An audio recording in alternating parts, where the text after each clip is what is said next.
Donald Trump is punching back on all of the FBI, DOJ probes and raids into his classified documents, they argue, which presented a threat to the security of the United States, and they probably had the nuclear codes, and Trump almost killed us all because of his closet at Mar-a-Lago. Trump is arguing that it is, not only did he not have the classified material, not only did he not mishandle classified material, Trump is arguing that he could declassify material simply by thinking about it. Is there a process? What was your process to declassify? There doesn't have to be a process, as I understand it. There's different people say different things, but as I understand, there doesn't have to be. If you're the president of the United States, you can declassify just by saying it's declassified, even by thinking about it, because you're sending it to Mar-a-Lago or to wherever you're sending it. And there doesn't have to be a process. There can be a process, but there doesn't have to be. You're the president. You make that decision.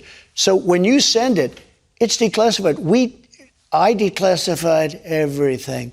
Now, I declassified things, and we were having a lot of problems with NARA. NARA is a radical left group of people running that thing. And when you send documents over there, I would say there's a very good chance that a lot of those documents will never be seen again. There's also a lot of speculation because of what they did, the severity of the FBI coming and raiding Mar-a-Lago. Were they looking for the Hillary Clinton emails that were deleted, but they are around someplace?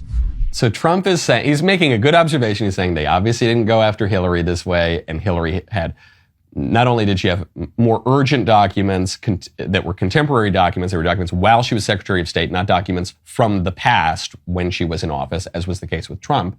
But furthermore, he's saying Hillary did not have this ultimate right to declassify stuff, and I, as president, did, and I didn't have to follow a procedure, and I could declassify it with a magic wand. I could declassify it by saying these are declassified. I could declassify documents simply by thinking these documents are declassified. And so what people are going to hear is, there's Trump's hyperbole again. There's Mr. Trump, Mr. Exaggerator. He's right. He's right. Now, he has this caveat here. He says, look, different people have different opinions, and that's true. The reason it's still something of an open debate is because this has never been brought up before. No DOJ has ever had the audacity to go after a former president for mishandling classified documents. Plenty of presidents have taken documents from the White House. Most, if not all of the modern presidents have done that. DOJ has never gone after them. And in part, this might be because of the strange historical circumstance that Trump is not just the former president, he's the current top political rival to the incumbent president, who has all but said that he's running for president in 2024. So yes, it's a sort of open question. But the answer to that question, it's that the liberals taking this tiny little grain of almost tiny little bit of truth and then constructing a big lie around it. The answer to that question, obviously, is that Trump is right. Of course, the president can declassify whatever he wants, whenever and however he wants to do it. Otherwise, you have a kind of inversion of the constitutional order. Otherwise, the president is then required to get the permission of some random bureaucrat at the DOJ.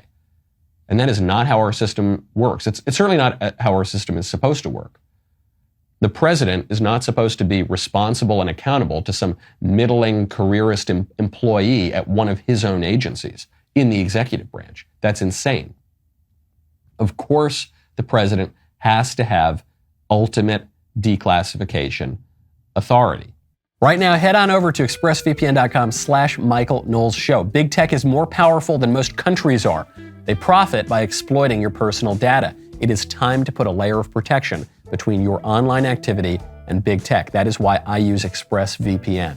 Think about how much of your life is on the internet. All of that information out there, every site you visit, every video you watch, every message you send gets tracked and data mined. When you run ExpressVPN on your device, the software hides your IP address, something that big tech can use to personally identify you. So ExpressVPN makes your activity much, much harder to trace and sell to advertisers. ExpressVPN also encrypts 100% of your internet data to keep you safe from hackers and eavesdroppers on your network. What I like most about ExpressVPN, super easy to use. Even I can use it. You download the app to your phone or computer, You tap one button, boom, you're done. ExpressVPN does all of this without slowing your connection. That's why it's the #1 rated VPN service by TechRadar, The Verge, and countless others. Stop handing over those data to big tech.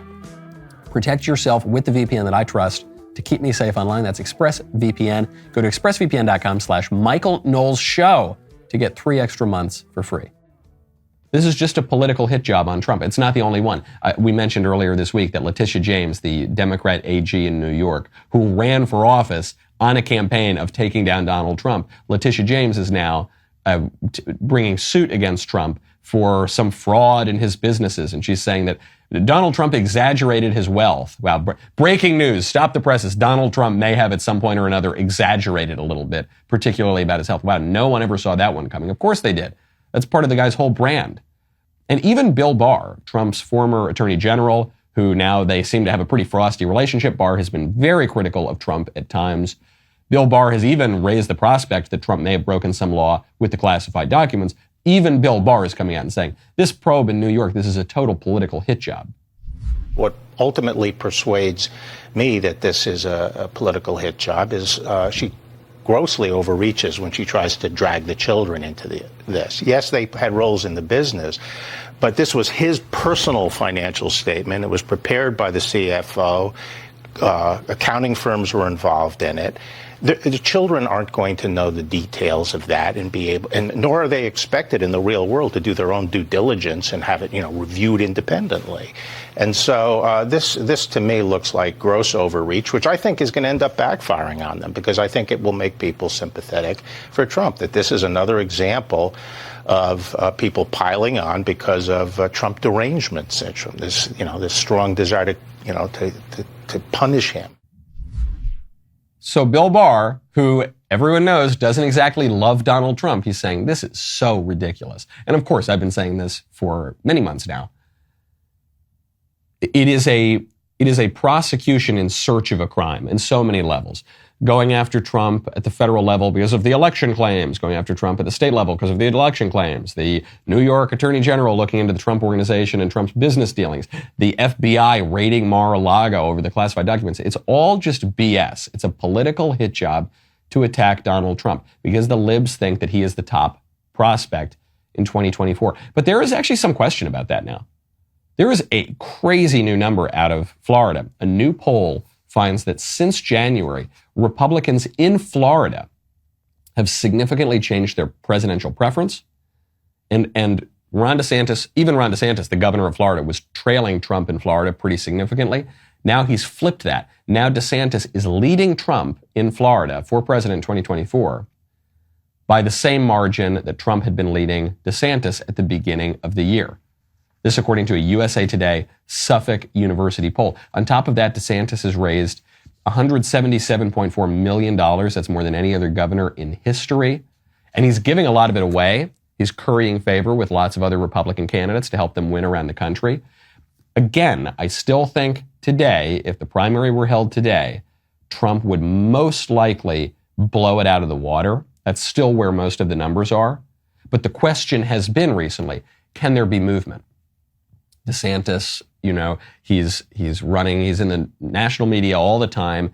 Does he have the oomph to overtake Donald Trump? This is the very first time, and granted it's in DeSantis' state, but this is the very first time that you're seeing this kind of movement where people might be scratching their heads and saying, wow, even if Donald Trump runs, could someone like a Ron DeSantis make a credible play for president and beat him? There are a lot of people who are signaling, hey, maybe I'll run. I'm going to run even if Trump runs. Pompeo, Nikki Haley is doing that. Ron DeSantis has been a little more subtly suggesting that and going around and raising money. Other candidates too. And it's probably BS. Probably people are not going to run if Trump runs. But if you're getting numbers like this, and if DeSantis sees this kind of movement in a few other states, you might get an actual primary in 2024. I'm so glad you liked that clip. Now, you got to ring that bell, smash it, bang it, bop it, hop it. We'll see you next time.